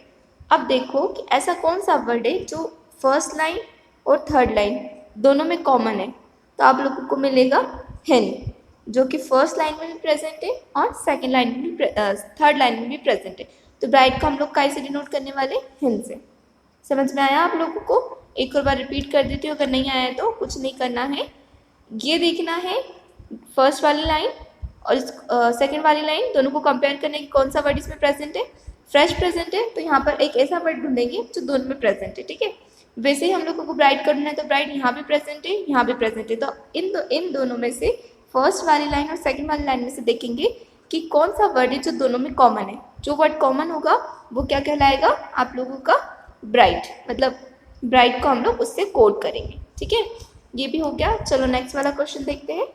ये भी उसी की तरह है, पर उसी की तरह होकर भी उससे थोड़ा सा डिफरेंट है। कैसे, चलो दिखाती हूँ। Pon, con, non, bone means some persons are cheats.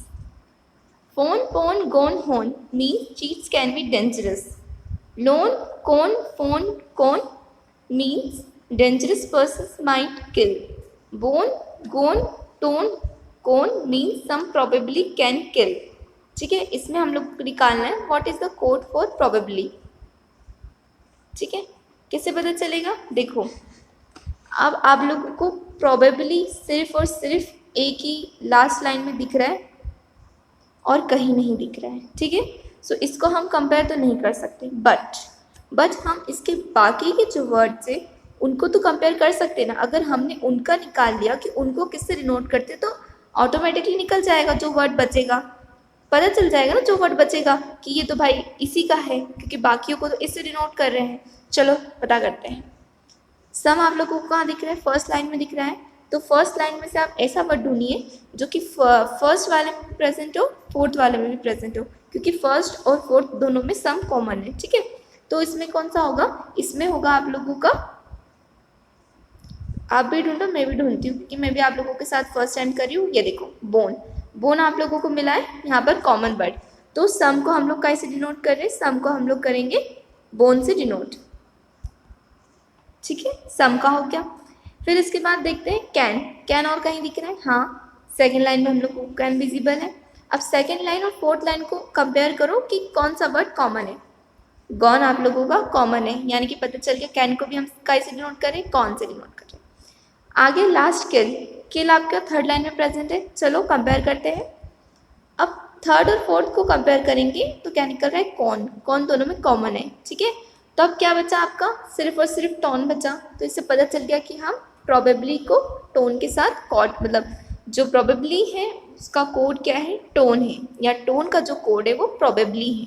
ठीक है, ये भी हो गया। चलो नेक्स्ट क्वेश्चन देखते हैं। स्टिल आपको कभी डाउट है तो कमेंट सेक्शन में पूछिएगा, मैं आप लोगों को इसका ज़रूर कोशिश करूँगी कि टाइम पे रिप्लाई कर सकूँ। ठीक है, चलो अब हम देखेंगे ये कौन सा है, आप लोगों को पता चल जाएगा क्योंकि ये मैंने आप लोगों को करवाया, तो आप लोगों को पता होना चाहिए क्वेश्चन, ये जो रीजनिंग है ये किस पोर्शन में है, किस टॉपिक की है। ठीक है, अगर आप लोगों ने सही जवाब दिया तो भाई पढ़ रहे हो आप लोग, कमेंट सेक्शन में बताइएगा कि जो क्वेश्चन करवा रही हूँ ये किस टॉपिक का है। ठीक है, चलो स्टार्ट करते हैं। स्टेटमेंट कंक्लूजन दिया है, पता चल गया होगा, चलो कमेंट करके बता दो कौन सा टॉपिक का क्वेश्चन कर रहे हैं हम लोग। स्टार्ट करते हैं। स्टेटमेंट क्या है, सम एक्टर्स आर सिंगर्स, कुछ एक्टर्स सिंगर है। ऑल सिंगर्स आर डांसर्स, पर जितने भी सिंगर्स है वो डांसर है। ये एस, सॉरी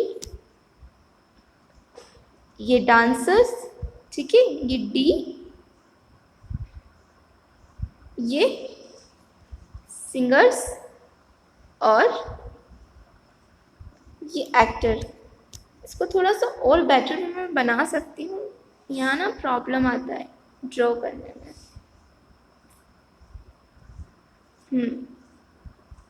ये आप लोगों का हो गया एक्टर्स, ये सिंगर्स और ये डांसर्स। ठीक है, अब कंक्लूजन देखते हैं। सम एक्टर्स आर डांसर्स, कुछ एक्टर्स डांसर्स भी है, हाँ है, क्यों, क्योंकि जितने भी सिंगर्स हैं वो सब डांसर्स है, इसलिए एक्टर्स डांसर भी होंगे, क्योंकि देखो ओवरलैप कर रहा है, जो एक्टर है वो डांसर को भी ओवरलैप कर रहा है ना टोटली, इसके लिए। नो सिंगर इज एक्टर, क्या एक भी कोई सा भी सिंगर एक्टर है, मतलब ये बोल रहा है कोई सा भी सिंगर एक्टर नहीं है, तो क्या राइट है, नहीं भाई ये रॉन्ग है। तो आप लोगों का जो कंक्लूजन है उसमें से सिर्फ ये वाला सही है, सम एक्टर्स आर डांसर्स, नीचे वाला आप लोगों का गलत है। तो इसमें से कौन सा आएगा, इसमें से आएगा ओनली वन कंक्लूजन फॉलोस। ठीक है, आप लोग डायग्राम बना लोगे ना, तो ये जो सिलोगिज्म के आप लोगों के बता दिया क्या टॉपिक था, चलो कोई नहीं, ये क्वेश्चन सॉल्व हो जाएंगे। डायग्राम बनाओगे तो उससे इजीली इस टॉपिक से आपके हर एक क्वेश्चन सॉल्व हो जाएंगे। नेक्स्ट देखते हैं क्या है। ठीक है, उससे थोड़ा सा और अच्छे से समझ आ जाएगा शायद। All the harmoniums are instruments, जितने भी हारमोनियम्स हैं वो सब इंस्ट्रूमेंट है। ठीक है, ये आप लोगों का हारमोनियम है और ये इंस्ट्रूमेंट है। All the instruments are flutes, जितने भी इंस्ट्रूमेंट है वो क्या है, फ्लूट्स। ठीक है, जितने भी हारमोनियम है वो इंस्ट्रूमेंट्स है, और जितने भी इंस्ट्रूमेंट्स है वो क्या है, फ्लूट्स है आपकी। ठीक है, तो कंक्लूजन क्या निकलेगा, all the flutes are instruments, जितनी भी फ्लूट से वो इंस्ट्रूमेंट्स है, हाँ, क्योंकि ये तो ऑलरेडी क्वेश्चन में गिवन है। All the harmoniums are flutes, हाँ भाई है। क्यों? क्योंकि जो हारमोनियम्स है वो सारे इंस्ट्रूमेंट्स है, तो जो इंस्ट्रूमेंट्स है वो सारी फ्लूट्स है, तो फ्लूट्स जो है वो भी इंस्ट्रूमेंट्स होगी। फर्स्ट वाला राइट है। All the harmoniums are flutes, ये भी राइट है, तो दोनों ही राइट है, तो आपका both A first and second follow, ठीक है, ये आएगा आपका आंसर। नेक्स्ट क्वेश्चन पे चलो। Some mangoes are yellow, some टिक्सो आर मैंगोस, कुछ मैंगोस येलो है, कुछ मैंगोस येलो है, ठीक है। सम टिक्सो आर मैंगोस, कुछ टिक्सो मैंगोस है, ठीक है। सम मैंगोस आर ग्रीन, भाई ग्रीन का तो कहीं से कहीं तक जिक्र ही नहीं किया, बस बताया है येलो है, तो ये तो गलत हो गया ऑटोमेटिकली। टिक्सो इज़ अ येलो, बोला गया है क्या कि टिक्सो येलो है? नहीं बोला गया है, क्वेश्चन में गिवन ही नहीं, बस इतना बोला कि कुछ येलो मैंगोज है, बट ये नहीं बोला कि कुछ टिक्सो जो मैंगो है वो येलो ही वाला मैंगो है, ये गिवन नहीं है। सो ये वाला भी आपका रॉन्ग हो जाता, तो इसका आंसर क्या आएगा? डी, ठीक है। आगे बढ़े, चलो एक और है आपका स्टेटमेंट, वो भी देख लेते हैं। सम एंड्स आर पैरोट, कुछ एंड्स जो है आपकी वो पैरोट है। All the parrots are apples, रुको एक सेकेंड, जितने भी आपके पैरोट्स हैं वो एप्पल हैं, ठीक है, और कुछ एंड जो है वो आपकी पैरोट है। कंक्लूजन पढ़े, एक बार आपको बता देती हूँ, ये एप्पल है, ये पैरोट है और ये एंट है, ठीक। All the apples are parrot, जितने भी एप्पल्स है वो पैरोट है, ये आपके एप्पल्स है, ये पैरोट है, हाँ ये वाला फर्स्ट वाला सही है। सम एंड्स आर एप्पल्स, कुछ एंड्स एप्पल्स है, हाँ है। क्यों? क्योंकि एप्पल्स जो है वो आप लोगों का पैरोट है, तो एंड भी पैरोट होगा, क्योंकि एंड जो है कुछ एंड्स एप्पल्स है, ठीक है। इसके लिए आप लोगों का क्या आएगा? ओनली दोनों ही, ये वाला फर्स्ट वाला भी आपका सही है, सेकंड वाला भी सही है, तो बोथ आएगा, ठीक है। इसका आपका आंसर आएगा बोथ, ठीक है। नेक्स्ट पे चलते हैं, एक और है भाई। All the windows are doors, जितनी भी विंडोज है वो डोर है। No door is a wall, पर कोई भी वॉल डोर नहीं है, सॉरी कोई भी डोर वॉल नहीं है, तो इसके लिए ये जो वॉल है आप लोगों का वो एकदम सेपरेट हो चुका है, ठीक है। और जो आप लोगों का डोर और विंडोज़ है वो एक दूसरे का ओवरलैप कर रहे हैं टोटली, यानी कि जितनी विंडोज़ है वो आप लोगों का डोर है, और जो डोर है वो आप लोगों का विंडोज़ है, ठीक है। सम विंडोज़ आर वॉल्स, नहीं भाई वॉल्स और इन लोगों का कोई रिश्ता नाता है ही नहीं, गलत। No wall is a door, कोई भी वॉल डोर नहीं है, हाँ ये सही है, कोई भी वॉल डोर नहीं है, क्योंकि दोनों में कोई रिश्ता नाता है ही नहीं, सेकेंड वाला आप लोगों का सही हो जाता है। तो इसमें ओनली वन कंक्लूजन फॉलोज आएगा आपका राइट आंसर, ए वाला, ठीक है। चलो नेक्स्ट पे चलते हैं। जो अब नेक्स्ट क्वेश्चन है आप लोगों को कहाँ से आया है? डिस्टेंस डायरेक्शन से हम लोगों ने लिया है। चलो ये वाला भी सॉल्व करते हैं। इसमें क्या है? A person start from A position ए, अगर एक पर्सन एक पोजिशन ए से स्टार्ट होता है और फिर कहा जाता है he goes toward the east, अगर ये ईस्ट में जा रहा है, and then takes a right turn, अगर ये राइट टर्न ले रहा है तो नीचे आएगा। Again the person takes a left, again ये लेफ्ट ले रहा है और फिर आगे बढ़ता है, and then again he moves 45 degree right, 45 degree right जा रहा है, तो ये कहाँ जाएगा? इधर जाएगा, ये इधर, ठीक है। एक सेकेंड, 45 डिग्री इधर जा रहा है, ठीक है। In which direction he is from the starting point, ये स्टार्टिंग पॉइंट है, यहाँ से इसका ये वाला डायरेक्शन, ये वाला जो डायरेक्शन है बताना है कि कौन से डायरेक्शन में अब वो अभी फ़िलहाल है। तो देखो ये तो आप लोगों की नॉर्थ हो गई, ठीक है। ये नॉर्थ ऊपर की साइड होती है आप लोगों की नॉर्थ, ठीक है। इधर होता है आप लोगों का ईस्ट, इधर होता है आप लोगों का साउथ, ठीक है। इधर होता है आप लोगों का वेस्ट। तो ये कौन से डायरेक्शन में है? ठीक है, ये कौन से डायरेक्शन में खड़ा है?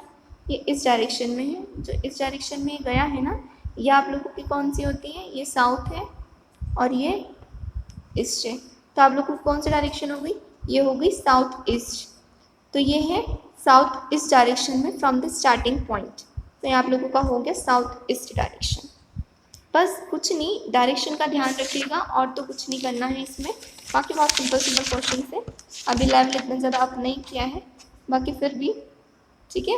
सो समझ में तो आ ही गया होगा आप लोगों को क्या करना था इसमें, ठीक है। सो एक और बार बता देती हूँ, लास्ट बार।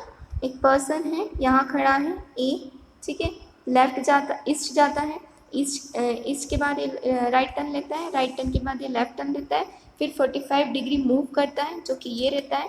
तो यहाँ से इसका जो डायरेक्शन है वो क्या है, तो ये तो ईस्ट हो गया आपका, ये वाला जो हो गया, ये वाला ये साउथ हो गया आपका। तो साउथ और ईस्ट के बीच में जो है वो उसे क्या बोलते हैं, उसे तो भाई साउथ ईस्ट ही बोलते हैं। तो आपका आंसर हो जाएगा साउथ ईस्ट, ठीक है। चलो आगे बढ़ते हैं, आगे क्या है देखते हैं फटाफट से। एक और है डिस्टेंस का ही आप लोगों का, from his house Lokesh went 15 kilometre to the north. उसके घर से वो 15 किलोमीटर नॉर्थ जाता है भाई, ठीक है। फिर then he turns west and cover, second इधर बनाते हैं, नॉर्थ गया वो 15 किलोमीटर, फिर इसके बाद वेस्ट गया वो 10 kilometre, then he turn south भाई, फिर वापस से साउथ आ गया, 5 किलोमीटर कवर करता है साउथ में, ठीक है। 15 थोड़ा लंबा बना देते हैं। फिर फाइनली टर्निंग टू ईस्ट, अब भाई ईस्ट में मुड़ जाता है वो, he cover 10 kilometre. How far and which direction he is from his house, ये अब वो यहाँ पहुँच गया है, कहाँ, यहाँ। पहले 15 किलोमीटर चला नॉर्थ, उसके बाद उसने डायरेक्शन लिया 10 किलोमीटर में वेस्ट पोजीशन में, फिर इसके बाद वो आया, इसने 5 किलोमीटर लिया इसने साउथ, फिर इसने साउथ से 10 किलोमीटर ईस्ट गया। तो हम लोगों को बताना है कि how far and which direction is he from his house. तो भाई सिंपल सा है, देखो 5 किलोमीटर, 15 किलोमीटर टोटल था इसका, 15 किलोमीटर टोटल था, ठीक है। 5 किलोमीटर तो उसने यहाँ से यहाँ तक ट्रैवल कर लिया, तो 15 माइनस 5 10 बचता है, ठीक है। और अभी कौन से हैं, नॉर्थ डायरेक्शन में ही है वो, देखो यहाँ पर नॉर्थ में वो वापस आ गया है। तो ये जो डायरेक्शन हो गई वो आपकी नॉर्थ हो गई। 15 में से 5 माइनस किया, क्यों, क्योंकि ऑलरेडी ये 5 ट्रैवल कर चुका है। तो ये आपकी किस डायरेक्शन में है, नॉर्थ डायरेक्शन में है, और 10 किलोमीटर दूर है अभी उसके घर से, ठीक है। एक बार रिपीट कर देती हूँ एक और बार। एक लड़का 15 किलोमीटर उसके घर से जाता है, फिर वो वेस्ट जाता है 10 किलोमीटर, ठीक है। फिर उसके बाद वो जाता है साउथ 5 किलोमीटर, फिर जाता है ईस्ट 10 किलोमीटर, ठीक है। अब बोला है कि वो कितना दूर है उसके घर से और किस डायरेक्शन में है। तो भाई घर तो उसका ये रहा, वो यहाँ पर है, ठीक है, यहाँ पर पहुँच ही गया वो तो घूम फिर के। तो 15 माइनस 5 करेंगे क्योंकि ऑलरेडी वो 15 में से 5 किलोमीटर ट्रैवल कर चुका है। 10 किलोमीटर उसके घर से वो दूर है, किस पोजीशन में, वो तो आप लोग देख ही सकते हैं, नॉर्थ पोजीशन में है, कि वो नॉर्थ में ही ऊपर गया था, वो नॉर्थ में ही यहाँ पर वापस आ रहा है। तो आपका आंसर क्या हो जाएगा, नॉर्थ 10 किलोमीटर डिस्टेंस, ठीक है। स्टिल नहीं समझ में आया तो पूछ सकते हो कमेंट सेक्शन में, ठीक है। चलो स्टार्ट करते हैं, नेक्स्ट क्या है, एक और है भाई डायरेक्शन एंड डिस्टेंस का, देखते हैं इसमें क्या है। ये तो वही है, रिपीट हो गया शायद गलती से, स्लाइड 2 बार रिपीट हो गई आप लोगों की, ठीक है। फिर एक आप लोगों का गिवन है एज से रिलेटेड न्यूमेरिकल, चलो इसे सॉल्व करने की कोशिश करते हैं। क्या है, what is Jones present age if 10 years later his age will be 5 times his age 6 year ago। मैं समझाती हूँ क्वेश्चन। जोन की प्रेजेंट एज निकालनी है तो उसे सबसे पहले तो हम लोग सपोज कर लेंगे एक्स। एक्स क्या है उसकी, फिलहाल की अपनी उसकी प्रेजेंट एज है, ठीक है। और कहा गया है कि 10 साल बाद उसकी एज कितनी होगी, जब 6 साल पहले, जो 6 साल पहले वो था उसका 5 गुना ज़्यादा वो 10 साल बाद होगा। एक और बार रिपीट करती हूँ, वो 10 साल पहले कितना होगा, जितना वो 6 साल पहले था उसका 5 गुना वो 10 साल बाद होगा, ठीक है, इसे सॉल्व करेंगे तो शायद अच्छे से और समझ में आएगा। ठीक है, चलो प्रेजेंट टेंस हम लोगों ने एक्स सपोज करी है, उसकी जो 6 साल पहले की एज थी उसको हम x माइनस 6 करेंगे। क्यों? क्योंकि x हमारी प्रेजेंट एज है, मतलब जॉन की प्रेजेंट एज x है, 6 साल पहले की निकालनी है तो x माइनस 6 करेंगे, ऑब्वियस सी बात है। ठीक है, तो ये 6 साल पहले की थी। अब क्या कहा गया कि 10 साल बाद कितनी होने वाली है? 10 साल बाद तो प्रेजेंट एज प्लस 10 तो होगी, क्योंकि आज से 10 साल बाद की बात है। ठीक है, तो 10 साल बाद की बात है तो 10 साल तो प्लस होंगे प्रेजेंट एज से। ठीक है, तो वो इसकी हो जाएगी ये x प्लस 10। और क्या कहा गया है? We are given that Jones age after 10 years, 10 साल के बाद उसकी एज क्या होगी? एक तो इक्वेशन होगी आपकी x प्लस 10 वाली। ठीक है, और एक क्या कहा गया है कि जो वो 6 साल पहले था उसका 5 गुना होगी। ठीक है, तो एक ये वाली इक्वेशन को और एक जो 6 साल पहले का जो उसकी एज थी उसका 5 गुना ज़्यादा, इन दोनों इक्वेशन को हम क्या इक्वल में रखेंगे और फिर उसको सॉल्व करेंगे, इक्वेट करके सॉल्व करने वाले हैं। चलो देखते हैं। ये वाली तो समझ में आ गई है, 10 साल बाद वाली प्रेजेंट एज से अभी। ठीक है, डाटा क्या गिवन था? जो 6 साल पहले थी उसका 5 गुना, 6 साल पहले x माइनस 6 थी, बताया था, क्योंकि प्रेजेंट एज से 6 माइनस करेंगे, 6 साल पहले की थी। और 5 क्यों? क्योंकि जो 6 साल पहले जो उसकी एज थी उसका जो 5 गुना था वो उसका 10 साल बाद की एज होगी। ठीक है, इसके लिए इसको 5 से मल्टीप्लाई किया है। ठीक है, तो देखते हैं, इन दोनों को रखा, फिर इसके बाद क्या किया है, x जो 5 है उसको ब्रैकेट खुलेगा तो 5x माइनस 30 होगा। ये वाला जो पोर्शन है इसको इक्वल में रख के इसको सॉल्व करना है हम लोगों को। इसके बाद क्या होगा कि जो आपका ये 30 है और x है उसको उधर ले जाओ, ये 30, रुक जाओ, एक काम करो आप लोग, आपके 10 को यहीं रहने दो, इसको यहाँ लेकर आऊँगी, ये होगा 5x माइनस x होगा, यहाँ आपका 4x बचेगा, प्लस होगा 40 बचेगा, 40 में ये चले जाएगा नीचे और x इधर हो जाएगा, ये हो जाएगा 10। x की वैल्यू क्या निकल जाएगी? 10 निकल गई। आपको मैंने जब एग्जाम्पल सॉल्व करवा रही थी, जब ये पढ़ा रही थी, जब मैंने बोला था कि अगर आपके x की वैल्यू निकल जाती तो उस x की वैल्यू का आप लोगों को कहाँ रखना है, जहाँ पर आप लोगों ने सपोज किया था x को। तो अभी उसकी 10 साल एज है, 6 साल पहले 4 साल थी। ठीक है, इंटू 5 करेंगे तो ये इसकी 10 साल बाद की एज निकल जाएगी। 5 इंटू 4 करेंगे जो कि निकलेगा 20। ठीक है, तो शायद गिवन है या फिर नहीं है, पर ये जो x की वैल्यू है वो आप लोगों को कहाँ रखनी है, ये जहाँ पर आप लोगों ने x पुट किया है वहाँ पर। तो गाइस, आज का जो आपका क्वेश्चन प्रैक्टिस का क्वेश्चंस थे वो यहीं समाप्त होते हैं। ठीक है, हम लोगों ने थोड़ा सा जो लेवल था क्वेश्चन का वो बढ़ाने की कोशिश करी थी। हम कल नहीं, नेक्स्ट जब भी आप लोगों का वीडियो डलेगा 3rd पार्ट, उसमें हम लोग PYQ भी करेंगे और जो क्वेश्चन का लेवल है थोड़ा सा इंक्रीज करेंगे, क्योंकि भाई हम लोगों को हमारा जो GT का क्वेश्चन पेपर है उसके क्वेश्चंस को टक्कर देना है। तो भाई इस लेवल का तो नहीं ही आता है, जब PYQ करूँगी तब समझ में आ जाएगा। आज थोड़ा मॉडरेट था, कल इससे ज़्यादा डिफिकल्ट होने वाला है, धीरे धीरे बढ़ाएंगे और हम लोग ट्राई करेंगे कि जो हमारा GT का पोर्शन है वो बहुत अच्छे से कवर हो, जैसे कि हम लोगों ने टीचिंग एप्टीट्यूड का अच्छे से किया था। ठीक है, मिलेंगे नेक्स्ट वीडियो में। कुछ नहीं समझ में आता है कमेंट सेक्शन में कमेंट कीजिए, अगर कहीं पर भी कुछ मिस्टेक हो जाती हैं तो थोड़ा सा आप भी कोऑपरेट कीजिएगा, क्योंकि देखो हमारे पास अभी इतना टाइम नहीं है कि हम लोग सब कुछ मैनेज कर सके। हमारी कॉलेज भी चल रही है, हमारी रेगुलर क्लासेस होती है, ये चीज़ जानते हो आप लोग। जो BSc B.Ed का कोर्स है उसका कोई वो नहीं रहता है, ऑनलाइन मोड जो भी रहता है, इसमें सिर्फ और सिर्फ रेगुलर क्लासेस होती है, वो डेली जाना पड़ता है। भाई अटेंडेंस का बहुत इशू होता है इस चीज़ में, इसके लिए हम लोग वो दोनों चीज़ें मैनेज करके चल रहे थे, थोड़ी सी प्रॉब्लम हो जाती है। रिसेंटली हमारे MCQs में प्रॉब्लम हो गई थी टीचिंग एप्टीट्यूड के, इसके लिए क्योंकि हम लोगों ने फटाफट टाइप किया और हम लोगों ने इसे रीचेक नहीं किया, ये हमसे प्रॉब्लम हुई, हमारी गलती हुई। क्यों? क्योंकि कैसे करते भाई, 170 प्लस क्वेश्चन थे, उसे वापस से रीचेक करना, एक तो उन्हें तैयार करना, ऊपर से रीचेक करना, बहुत ज़्यादा डिफ़िकल्ट हो जाता है। और मैं जब उसे पढ़ाने गई मैंने भी डायरेक्ट एकदम रीड करती गई, क्वेश्चन रीड करके बस उसका जो ऑप्शन था वो मैंने ये भी नहीं देखा कि इसका आंसर क्या है, मैं डायरेक्ट ऑप्शन रीड करती गई, वो मेरी गलती थी। वो इसके लिए क्योंकि मैं ज़्यादा वीडियो को लंबा नहीं बनाना चाहती थी, मुझे शॉर्ट में ख़त्म कराना चाहती थी, ताकि मेरे बस यही मोटिव था कि क्वेश्चन आप लोगों तक पहुंचा सकूं वीडियो के फॉर्म में, बाकी कुछ नहीं था। तो मैंने उस वे में पहुंचा दिए थे क्वेश्चन, ठीक है। तो अगर थोड़ा सा मैं कर रही हूँ तो थोड़ा सा आप भी ध्यान रखिए, अगर कुछ गलती होती है तो आप लोग खुद अपने अकॉर्डिंग सुधार लीजिएगा, ठीक है। चलो ठीक है, थैंक यू, मिलते हैं नेक्स्ट वीडियो, बाय बाय।